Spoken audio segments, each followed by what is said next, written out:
the 6th of August 1945, almost 3 months after victory over Nazi Germany was declared. American forces remain locked in deadly combat with the Japanese. In the Pacific, the war is far from over.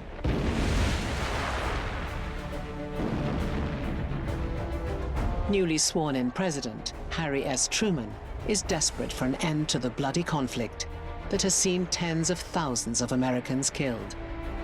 Keen to avoid an all-out American invasion of the Japanese islands, he will make a decision that will force a Japanese surrender and change the course of history.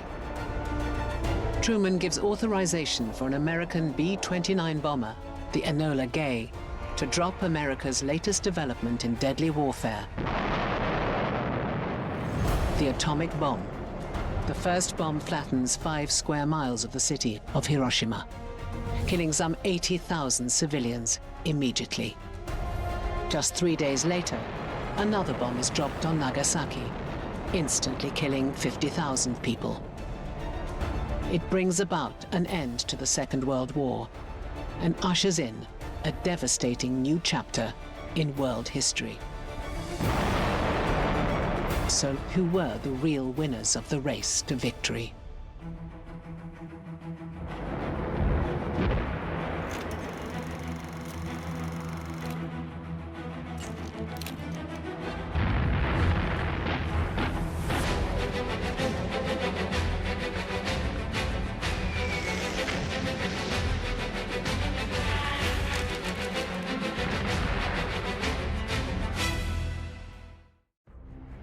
As the war entered its 6th year, the Allies could sense imminent victory.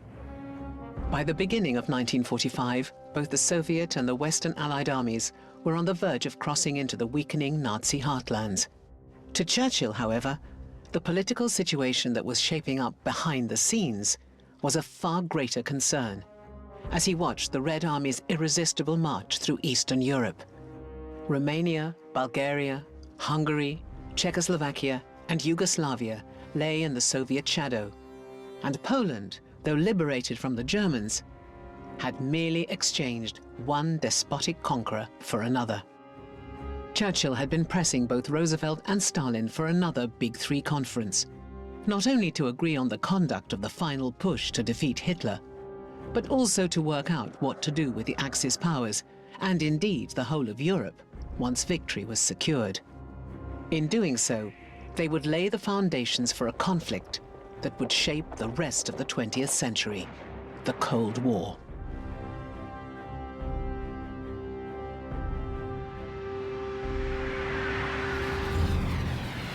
The relationship between the Big Three by 1945 had changed dramatically. Joseph Stalin increasingly believed that the West were sort of very slow in building the Second Front intentionally to let the Soviets pay the price for winning Europe in terms of men. And this frustrated him significantly. Roosevelt still suspected Churchill of increasingly sort of imperial ambitions, and Churchill became increasingly paranoid that he was being left out by Stalin and Roosevelt. What had been a good working relationship between all three and quite a close friendship between Roosevelt and Churchill was really starting to come unbound. I don't think one should underestimate the equality of the power that the Big Three bring to the Yalta Conference. The American armed forces are now fighting a massive naval war against the Japanese in the Pacific, which they're on the verge of winning, of course. They have a massive strategic bomber force based in Britain and in Italy, which is pounding the Third Reich, and American forces are heavily engaged on the ground in Europe and performing now very effectively. The Soviet Union and its forces have moved into the neighboring countries and driven the Germans out of Romania, out of Bulgaria. They've now occupied most of Poland. So both the Soviet Union and the United States are doing very, very well. As far as Britain is concerned, Britain is fully engaged in the war. It cannot devote any more power to the war. The seaside resort of Yalta on the Crimean Peninsula was chosen by Stalin as the place to meet Roosevelt and Churchill. In February 1945, the Big Three traveled to the city on the Black Sea coast, thousands of miles from both the UK and the US, but a mere train ride from Moscow. Churchill famously said, "We could not have found a worse place for a meeting if we'd spent 10 years looking for it," nicknaming it the Riviera of Hades. Ironically, having demanded the conference to be held in Yalta, as his doctor had banned him from traveling long distances, Stalin was the only one of the big three not plagued by illness. Churchill had developed a fever while traveling to Yalta and was confined to bed aboard his plane, while Roosevelt was endangering his own ailing health by traveling thousands of miles by boat and plane to the conference. Roosevelt's health had obviously affected him for a long time. He'd had polio since he was a young man. He was in a wheelchair. In terms of the way that he conducted the war, it only really started to affect him towards the end of the war, towards the final year of his life, when he was clearly sick. You can see the photos, especially of the big three at Yalta at the end of the war, when Roosevelt is clearly not at the top of his game. His doctors had told him that he has congestive heart disease. He's being treated with digitalis, which is why he looks so grey and ill, because it has that effect. So it's his medication that's making him look so ill. There's much controversy about Roosevelt's behaviour at Yalta, but it's very difficult when one looks at the records to see any difference. On issues that matter to him, he is sharp. On issues that don't matter to him, he can't be bothered. But that was always Roosevelt's way. Perhaps sensing he had not much time left, Roosevelt was determined to secure his vision for the post-war world. Stalin came to Yalta with clear aims: to maintain the deep security zone conquered by the Red Army in Eastern Europe, to assert his country's position as a great power, and to ensure that Germany would never be able to attack Russia. Stalin now had the upper hand. Having been at the mercy of the Nazis for most of the war, his military fortunes had turned. His forces had driven back the Germans in Poland, Bulgaria, and Romania, and were now within 50 miles of Berlin.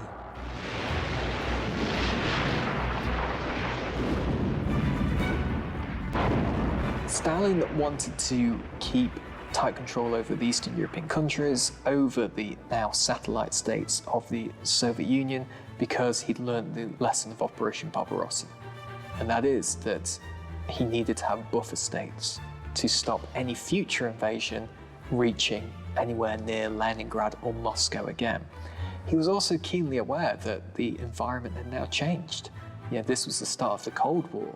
He was increasingly distrustful of the Allies in 1945, and so he wanted to cement his gains in Eastern Europe.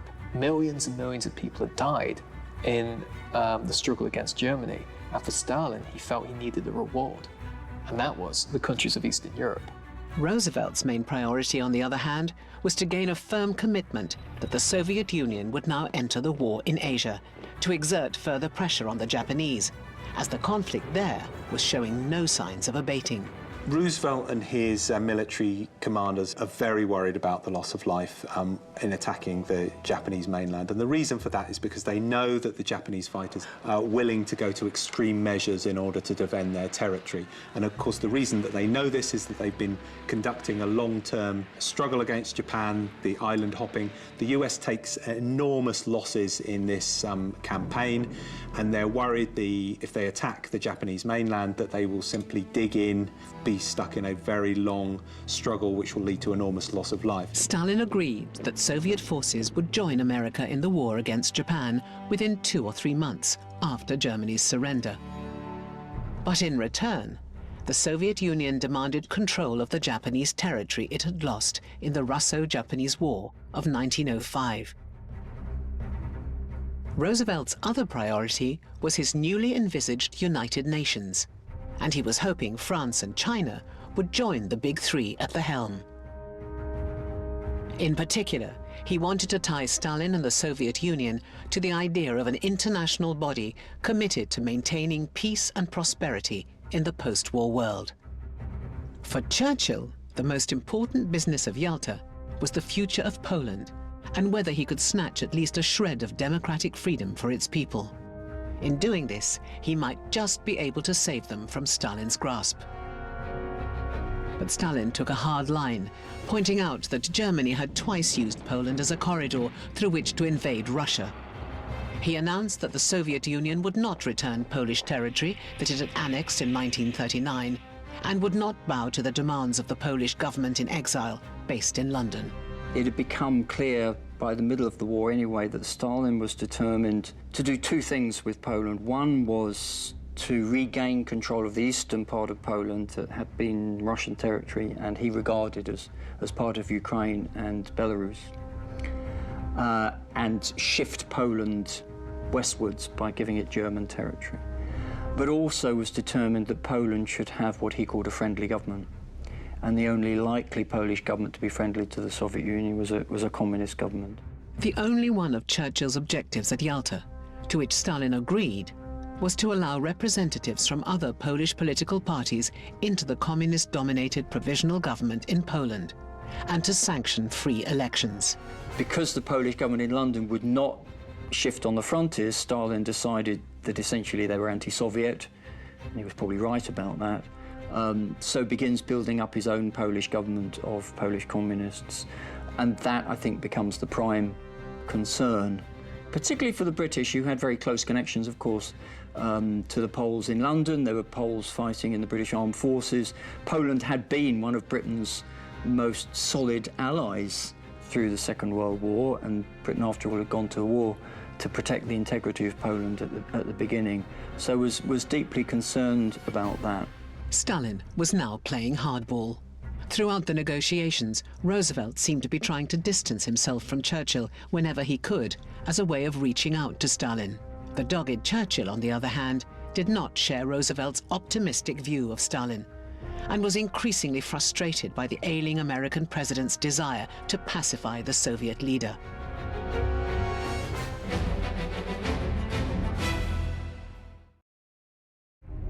In 1944, Churchill had told his cabinet that trying to maintain good relations with a communist was like wooing a crocodile. When it opens its mouth, you cannot tell whether it is trying to smile or preparing to eat you up. He knew that if Hitler were to be finally beaten, the Soviet Union and its tyrannical leader had to be indulged. But he also knew that the new post-war world order would sweep away the final remnant of the British Empire he held so dear. 1945 effectively signaled the end of the Churchillian view of history, the Churchillian view of the world, which held Britain and its empire as fixed and symbiotic to the other. You could just tell that Britain's hold over its empire had greatly diminished, and this really affected the ability of Britain to sway political discussions, and it affected Churchill specifically as well between the big three. Wider power struggles aside, the division of post-war Germany was the main problem discussed at the conference. The big three agreed that it would be divided into 4 post-war occupation zones, controlled by American, British, French, and Soviet forces. Stalin agreed to include France in the post-war governing of Germany, but only if France's zone of occupation was taken from the American and British areas of control. Berlin, although deep within the Soviet zone, would be divided into the same quartet of occupation zones. A Roosevelt-inspired Declaration of Liberated Europe was drawn up, which pledged to help countries freed from the Nazis resolve their post-war political and economic problems by democratic means. The Soviets promised to allow free elections in all territories in Eastern Europe that had been liberated from the Nazis. The initial reaction to the Yalta agreements was celebratory, giving hope that the spirit of US-Soviet wartime cooperation would continue long into the post-war period.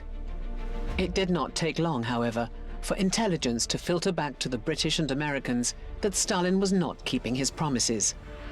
The Provisional Government of the Republic of Poland, also known as the Lublin Committee, had been seized by Soviet-sympathetic communists, with all other democratic forces in the country stamped out. I don't think there was really strong indications that Stalin would keep his promises. And it was a mistake for Roosevelt to put as much trust in Stalin as he did. It was quite clear from May 1945 that Soviet troops were going to suppress any type of democratic movement in Poland, and that they were intent on installing their communist regime. What Roosevelt fundamentally decided was that it had to be accepted that the Soviets would dominate Eastern Europe, at least in the short term. But Roosevelt's ultimate hope was that he would be able to win Stalin over to the more cooperative arrangement as time passed. Before the Big Three met in Yalta, they were already engaged in a bitter dash to seize German territory.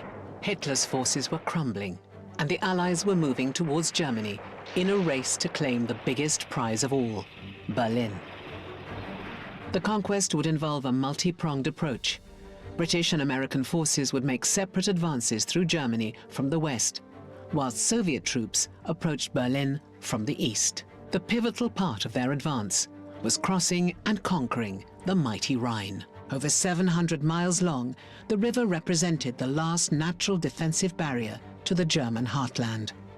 In anticipation of Allied forces getting that far, Hitler had ordered the bridges across the river to be destroyed. The Americans first crossed it somewhere in Remagen, I think, almost by good luck. Found a railway bridge on Blaine. The US capture of one of the last bridges still standing, Ludendorff Bridge at Remagen, on the 7th of March 1945, thwarted Hitler's plans and proved to be a turning point in the advance into Germany. Before the bridge finally collapsed 10 days later, the Americans had managed to get 25,000 troops, accompanied by tanks, artillery pieces and trucks, across the river into the German heartland. US General George S. Patton had been instructed to wait until the following day for the main Allied assault, but had defied orders by crossing on the night of the 22nd of March, 1945.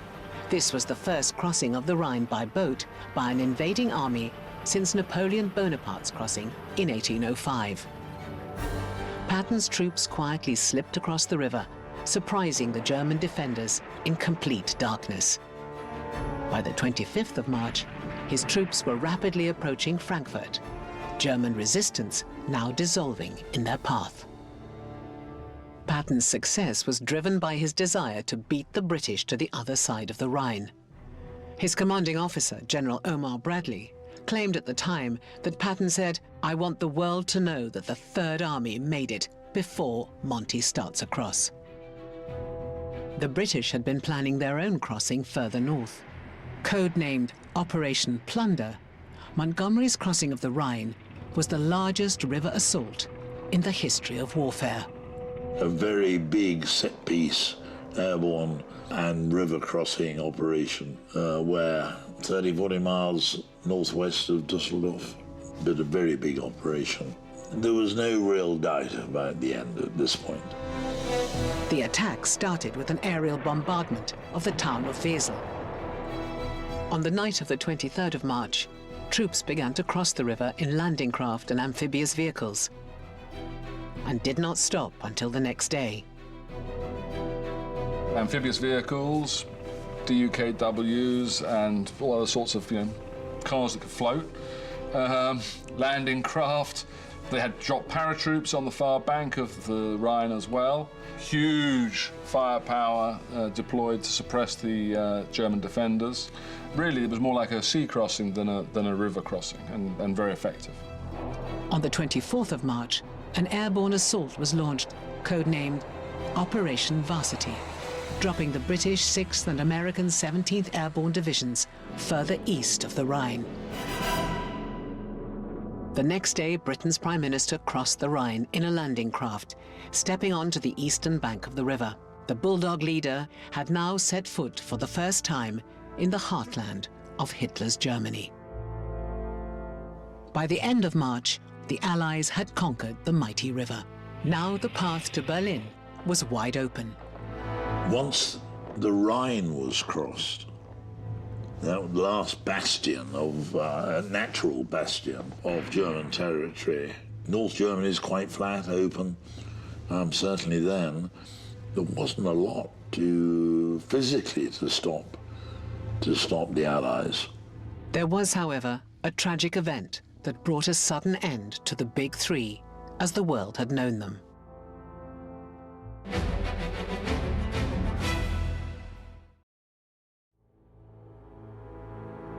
On the 12th of April, after many years of ill health, 63-year-old Franklin Delano Roosevelt suffered a brain hemorrhage. The longest-serving president in American history, the man who had lifted his country from the turmoil of the Great Depression to become the world's preeminent industrial and military power, was dead.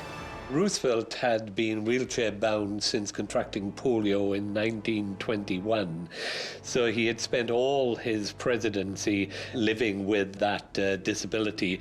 But during the war, the advancement of his age, the greater pressures of the job, the fact that he was a very heavy smoker and a regular, if moderate, imbiber of cocktails, meant his health deteriorated from about late 1943 onwards. The deterioration was probably precipitated by the difficulties of travel to the Tehran conference to meet Churchill, and he suffers cardiac problems. His blood pressure is huge, and he requires long periods of rest. And the final challenge he faced was going to Yalta in early 1945, and that left him exhausted, and he would die shortly afterwards. Churchill could not attend Roosevelt's funeral, but penned a note to his wife, Eleanor. "I feel so deeply for you all. As for myself, I have lost a dear and cherished friendship, which was forged in the fire of war." Stalin, who suspected that Roosevelt had been poisoned, also wrote a heartfelt letter, speaking of a genuine friendship that had helped propel the Soviet Union to imminent victory. For a generation of Americans for whom Roosevelt had been a guiding light and voice of hope for over a decade, it was a devastating blow. He was smart. He knew what he was doing. He kept going, And to be a president for that amount of times that he was, and has never happened again, he was there during a very hard time, and he was having a very hard time with his physical self. So you gotta love him. And I think a lot of people were very sad when he died.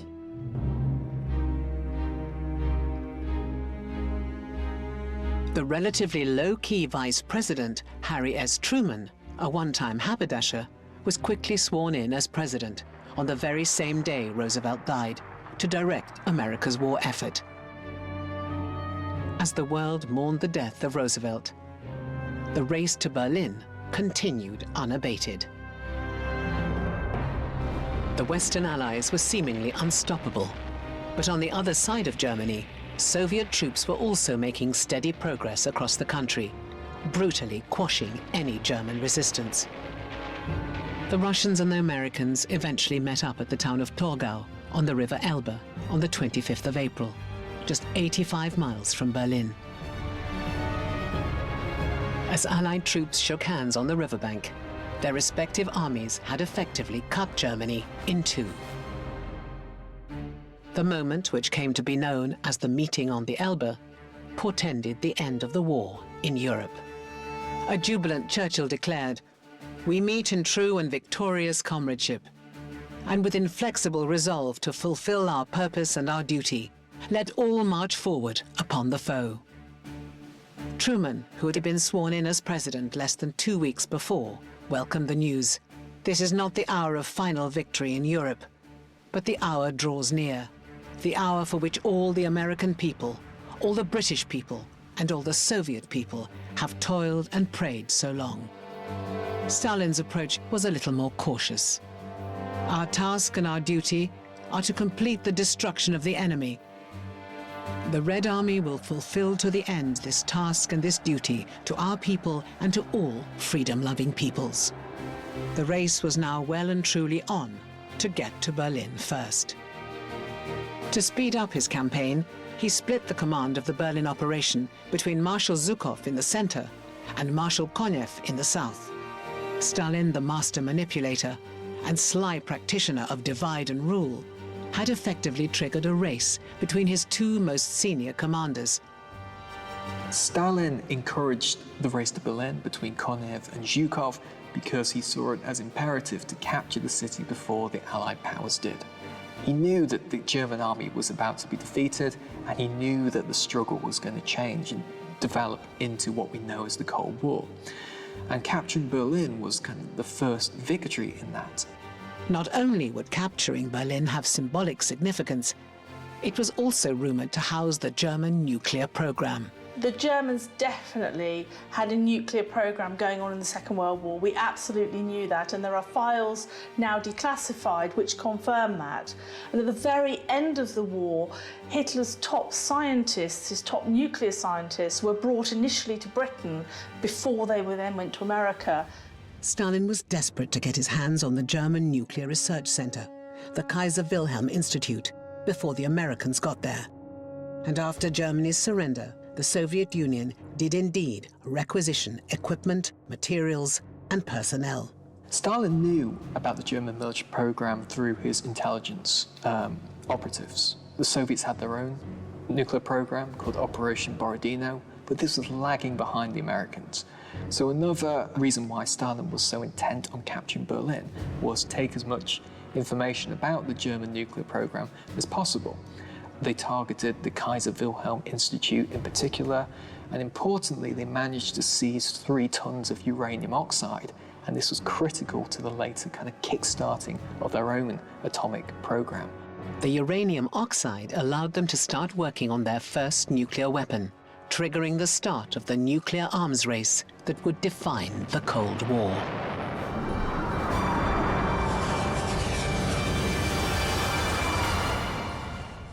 By mid-April 1945, the Red Army was on the outskirts of Berlin. The final attack of nearly 6 years of war in Europe commenced on the 16th of April, when the Soviet forces began a mighty artillery barrage. More than 1 million shells were fired against German positions west of the River Oder. Soviet fronts attacked Berlin from the east and south, while a third overran German forces positioned north of Berlin. Around 2.5 million Soviet troops descended on the city.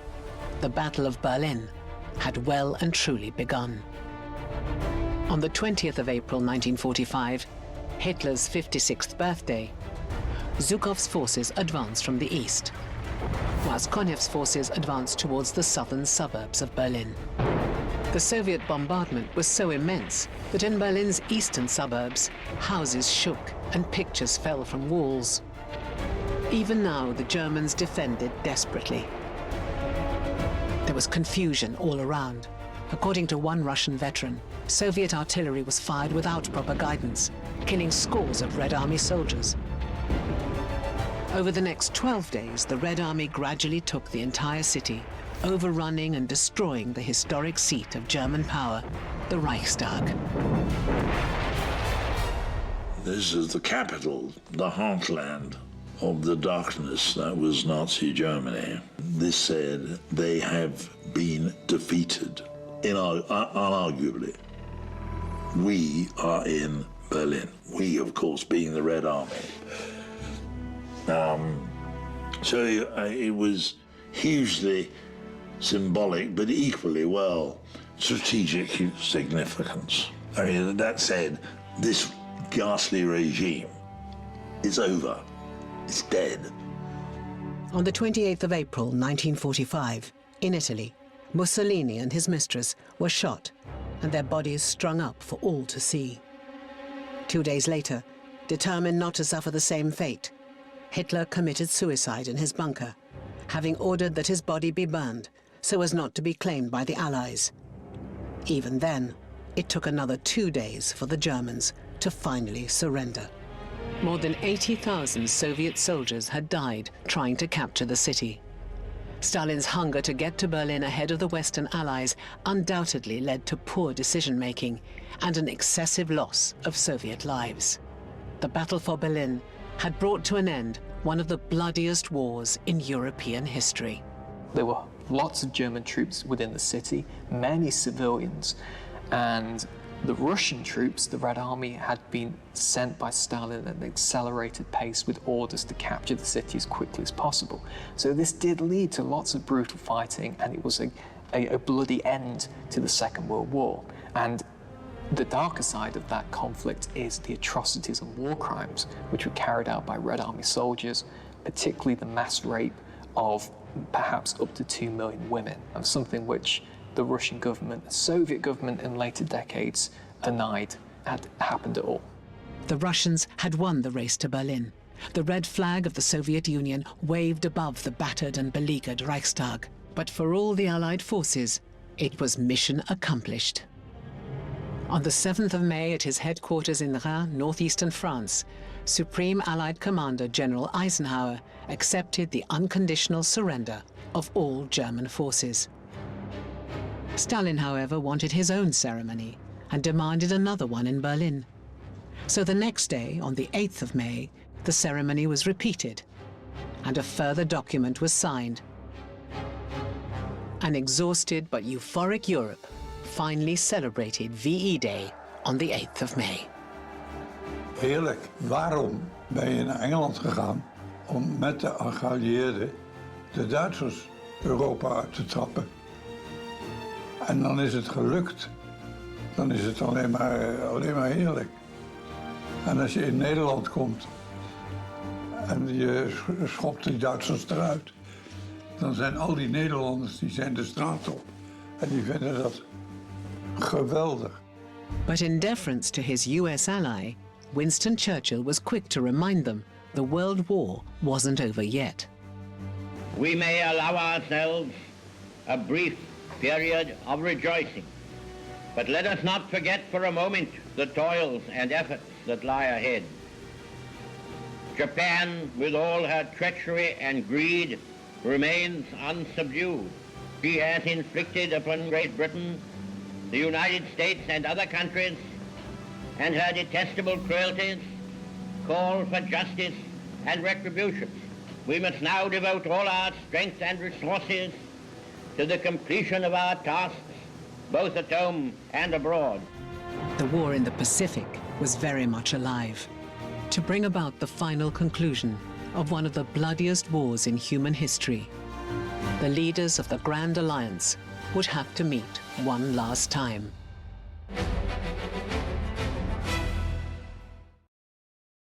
The Potsdam Conference began in July 1945, principally to determine the borders and reconstruction of post-war Europe, but it proved impossible to reach a consensus. The US saw Potsdam as an opportunity to try and secure Soviet commitment in the war against Japan, while Stalin's main objective was to obtain enormous economic reparations from Germany as compensation for the destruction wrought by the Nazis in the Soviet Union. It was also a very different negotiating team to the one that sat around the table at their last meeting in Yalta. The wily patrician Roosevelt had been replaced by the altogether more blunt and parochial Harry S. Truman. And halfway through the two-week conference, Churchill's Conservative Party lost the general election. And to Stalin's astonishment, he was almost immediately replaced at the negotiating table by Labour leader Clement Attlee. The only member of the big three that remained was Stalin himself, giving him considerable advantage. It's inconceivable to Joseph Stalin that in this moment, Winston Churchill could be kicked out of office. There's a famous cartoon of him going to Yalta and Clement Attlee carrying his bags, and then going back to Yalta and he's having to carry Clement Attlee's bags. It does affect Britain's status, I think, and it certainly affects Churchill's.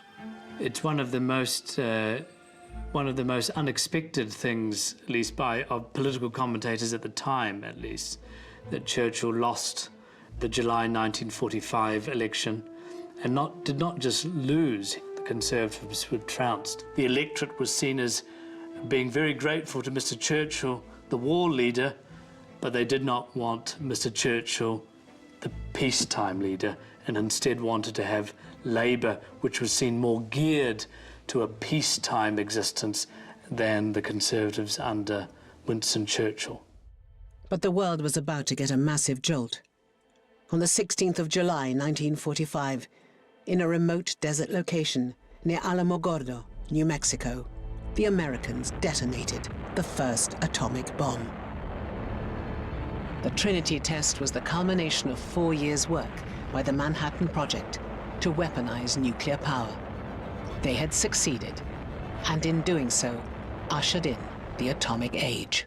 Roosevelt keeps the existence or the development of the atomic bomb a secret from his vice president, Harry Truman. So Truman actually only finds out about the atomic bomb when he becomes president in April of 1945. It tells you something about Roosevelt's attitudes to those who were even immediately around him. His vice president did not know one of the most important military secrets of the war. Pretty much as soon as they finished the atom bomb and were sure that it would work, they sent it off to drop it on Japan. They were in a hurry to finish the war as quick as they possibly could. Would they have dropped it on Germany if Germany had still been fighting in August 1945? I suspect so. But we'll never know. Truman now felt he held the winning hand and lost no time in informing Stalin that the United States possessed a new weapon of special destructive force with which to bring Japan's resistance to a juddering halt. He did not at this stage specify that it was the atomic bomb. Stalin already knew about the project from his spies in the West, but he gave little away when he was told. What the bomb would mean for the outcome of the war would soon become apparent when Britain and the US threatened the Japanese with prompt and utter destruction if they did not immediately surrender unconditionally. The Pacific War raged on, and casualties from the battles at Iwo Jima and Okinawa were some of the highest of the war. American military planners feared the prospect of invading Japan. The Japanese army had millions of troops and was ready to use many more millions of civilian conscripts in the defense of their home islands. The experience from Okinawa, where civilians committed suicide instead of surrendering, meant the loss of life amongst the Japanese population would be horrific. The Japanese had shown themselves, in defense particularly, where they had been for some while, to be fanatical. They simply would not surrender. You had to kill each and every one. And I think the concern was that Japan will only be defeated when occupied by the Allies, and here, obviously, the United States. But to do that is going to cost the lives of so many GIs because of this fanaticism, refusal to surrender by Japanese troops. And so it would have weighed very heavily on presidential minds. They were trying to equip school children with bamboo spears to go and fight the Americans when they landed. I mean, it was just asking for mass murder. It's crazy. When President Harry S. Truman was informed that the atomic bomb test had been successful in New Mexico, he calculated that this monstrous weapon might be used to defeat Japan in a way less costly to US lives than a conventional invasion of the Japanese homeland. Well, you can see what went through Roosevelt, then Truman's mind. The potential cost to the United States in casualties, if nothing else, which would have been involved with an invasion and occupation of Japan. Is this something that equates?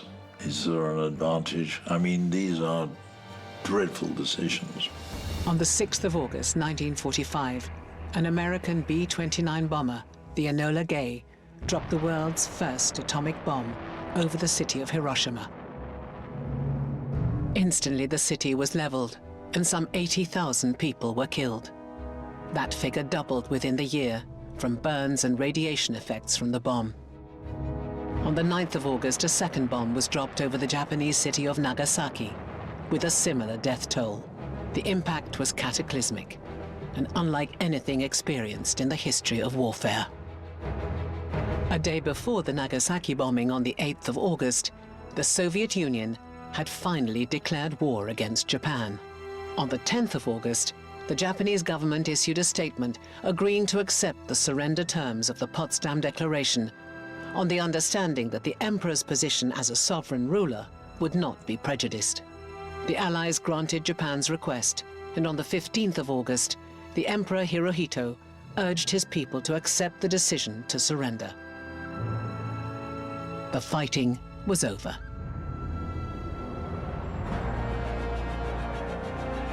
After nearly 6 years of war, the Allies had finally achieved their goal, with a full and comprehensive defeat of their enemy on all fronts. But it had come at a huge cost, and the world would never be the same again.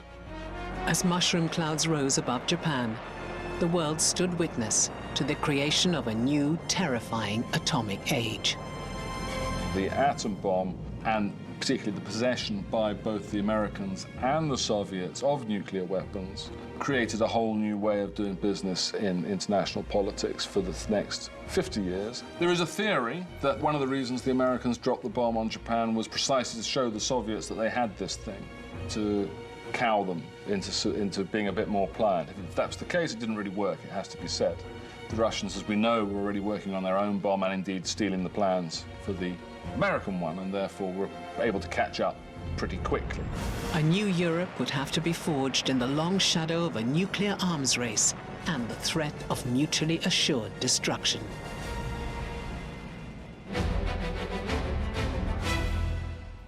So who had won the race to victory? Certainly not Great Britain.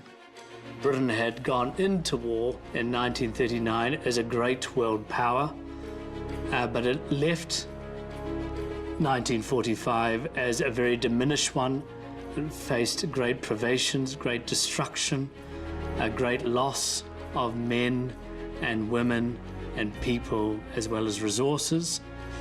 And it almost permanently handicapped Britain's ability to assert itself on the world stage. Many say the Americans were the outright winners of the race, bearing in mind they had asserted themselves as a global superpower for the first time. I think the victory was probably the greatest for the Americans. America made quite a lot of profit out of it in terms of becoming the global power, to take up what had been the role of Britain as a sort of guarantor for kind of Western ideas and liberal ideas. And so I think there's a real victor in the Second World War in the United States. But in terms of territory gained, Stalin was the clear winner. At the end of the Second World War, communist parties seized the governments of Bulgaria, Romania, Hungary, Poland, Czechoslovakia, and Eastern Germany. Buffer states for the Soviet Union that lay beyond what Churchill called the Iron Curtain. Stalin and the Soviet Union emerge as a superpower. And this was a remarkable turnaround from the 1920s, when this had been a predominantly peasant country with a backwards industry. They defeated one of the most advanced capitalist countries in the world, Nazi Germany, and they rivaled the United States. So this was a huge turnaround for the Soviet Union. Really, this was the height of Soviet influence. Despite the massive losses and destruction of Soviet cities, the war had enabled Stalin to sit side by side with his democratically elected ideological enemies, and to be seen and recognized by all as a world statesman. Stalin entered the war as the world's ogre, despised by the West, and deeply feared and mistrusted by all except his nearest cronies, who depended on him for their lives and positions. He left the stage of World War II as an undisputed world statesman, respected by his international colleagues and loved and revered by his people. If any one leader can be said to have won the race to victory, it was Joseph Stalin.